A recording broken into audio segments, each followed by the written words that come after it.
Welcome to God's 5 Minutes with Pastor Ed Wilson. Reach him at GodsFiveMinutes@gmail.com. Now, here's Ed Wilson with God's 5 Minutes. Hello, friends. In the 8th chapter of Acts, Luke gives us a story of the aftermath of Stephen's vicious martyrdom at Jerusalem at the hands of the leaders who had also brought about Christ's crucifixion. And Saul was consenting unto his death, and at that time there was a great persecution against the church which is at Jerusalem, and they were all scattered abroad throughout the regions of Judea and Samaria, except the apostles.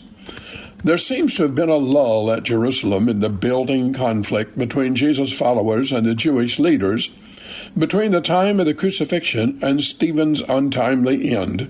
But with that terrible event, the winds of change that were blowing on the believers in Israel's capital began the process of scattering them throughout the known world.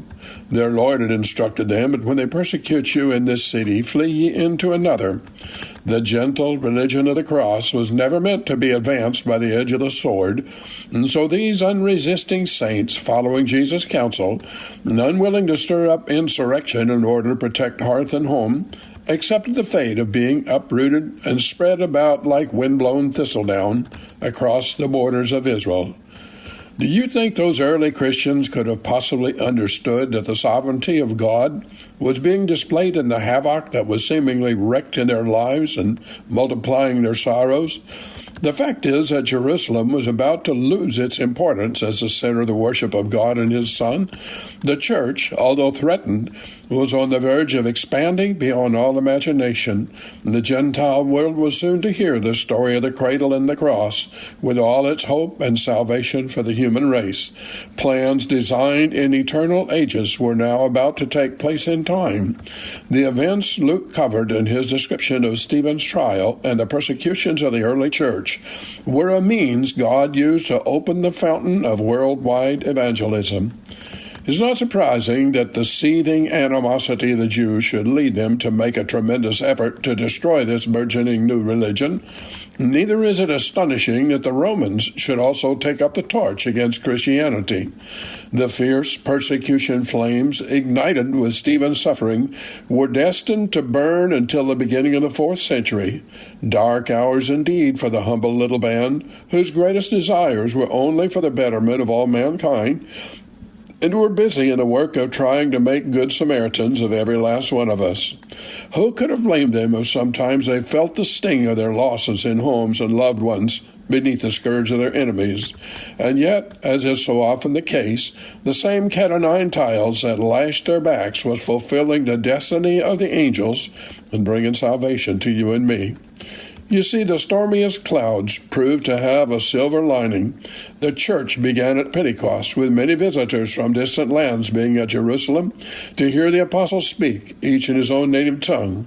That was a glorious start, but annual meetings at Jerusalem alone would never have been enough to cause the gospel vine to flourish and produce the sweetest grapes. There needed to be congregations of saints throughout the world, and that's what the persecution accomplished.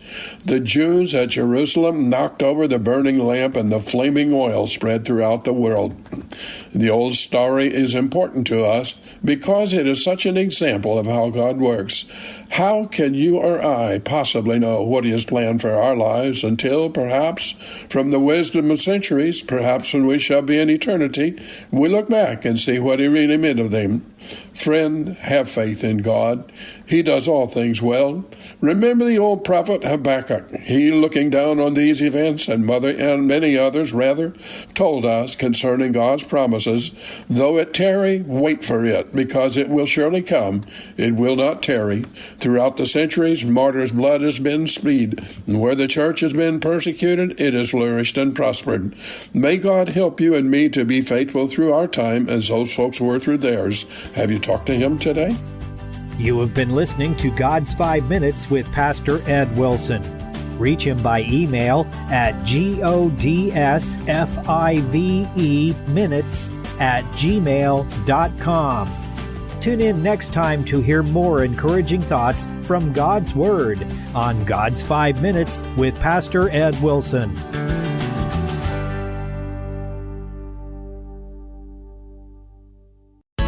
Hi, this is Luke Taylor with the Sky High Podcast Network.